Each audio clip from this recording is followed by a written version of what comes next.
Tout l'heure nous disions que le Seigneur a changé l'eau en vin. Et cela manifeste sa gloire. Cette gloire est la gloire du Fils unique de Dieu.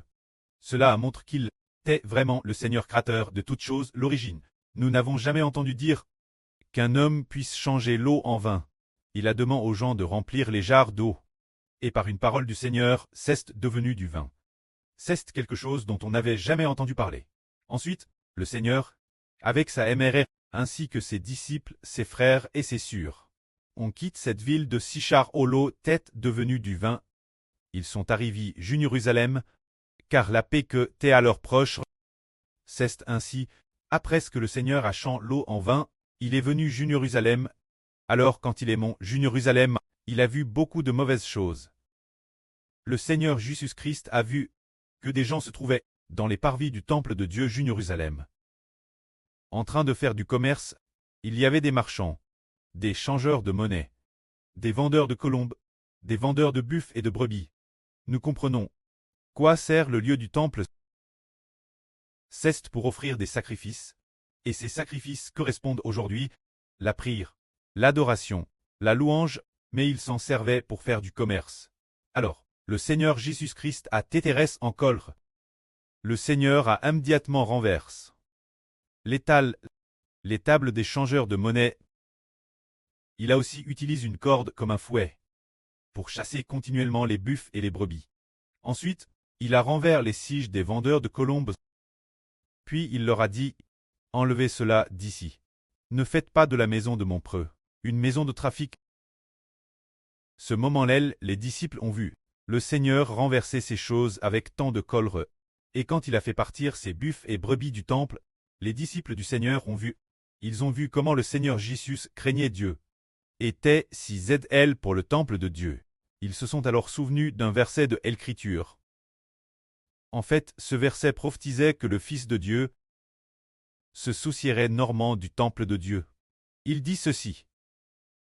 Le zle de ta maison me dévore comme un feu, et les outrages de ceux qui t'insultent tombent sur moi. C'est ainsi que le Seigneur pour la maison de son prêtre Cleste, est si zl, comme un feu ardent, dirant tant la maison de Dieu. Certains servaient avec dévotion, offraient des sacrifices avec ferveur, mais la maison de Dieu est devenue un lieu de commerce. Celui qui se souciait tant de la maison de Dieu est finalement devenu lui-même le temple de Dieu. Tout comme le frère Hébert, qui se soucie beaucoup du nom du Seigneur, devient comme le Seigneur Jésus. Comment le Seigneur Jésus est-il devenu le temple de Dieu? Ce moment-là, beaucoup de gens ont demandé au Seigneur Jésus, qui t'a donné l'autorité de chasser les buffles et le bétail? Qui t'a donné l'autorité de diriger cela? Tout ce qui concerne ce temple, qui t'a donné une telle autorité? Quelqu'un lui a posé cette question. Le Seigneur a répondu, détruisez ce temple.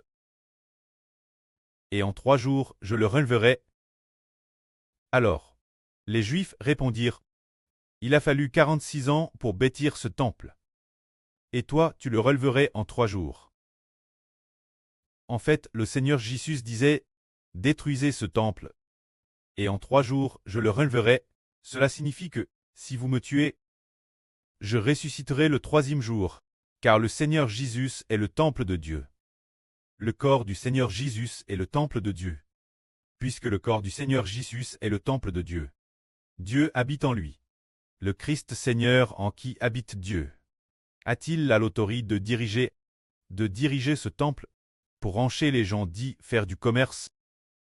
Bien est-ce qu'il a l'autorité. Maintenant nous comprenons tous que Dieu n'habite pas dans le temple, mais habite en Jésus-Christ.